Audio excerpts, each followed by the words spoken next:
and welcome to today's audio discussion. We take a brief look on the evolving risk paradigms.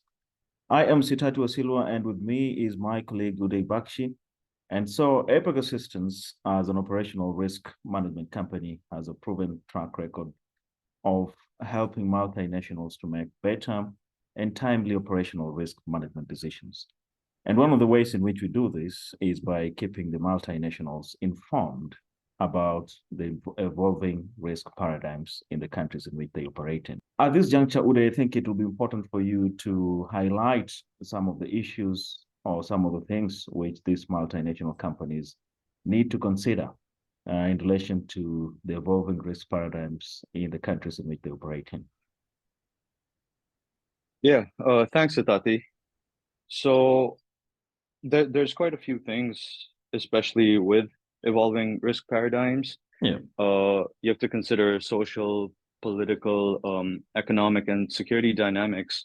Yep. These are ever changing in such, a globalized world, and something in one place can have an impact on things much further away, as we've especially seen in the last few years.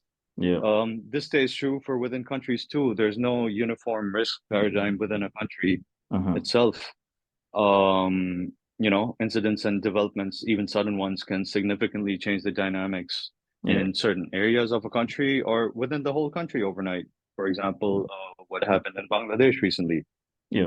So while it is important to conduct risk assessments periodically for operations in countries as per compliance needs, it's also equally important to be flexible and adapt to changing paradigms that may happen, within a compliance reporting cycle.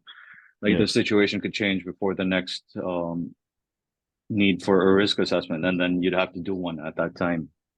So that's why this is important. Yeah, that's certainly very informative from your end. And I think it will also be important for you maybe to consider going ahead and giving the specifics of how APAC Assistance offers, support to these multinationals in that regard. Yeah. So one of the main things that we do is we monitor and adjust the risk level of countries and locations or districts within countries continuously, and we communicate that directly to clients instead of just presenting it at the end of the year reports that we often get requests like, what's the outlook for next year?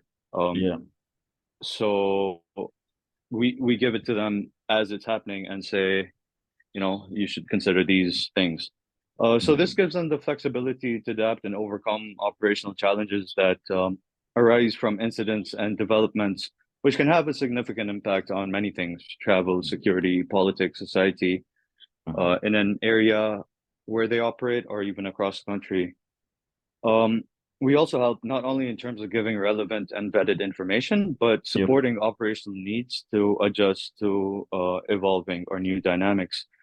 So we help them mitigate operational risks through a more proactive manner rather than reacting to, incidents and developments which can suddenly change the risk paradigm or, in time change the risk paradigm. So they're better prepared. Yeah, those are certainly very insightful highlights from you, Uday. And multinationals with operations in across the Asia-Pacific region and in Europe, Middle East, and Africa should not hesitate to contact APAC Assistance. And these multinationals, including those ones operating in the oil and gas sector, in case they need our support regarding the evolving risk paradigms in the different countries they operate in this region. Anyway, that marks the end of our discussion today, and thank you for tuning in. Thanks.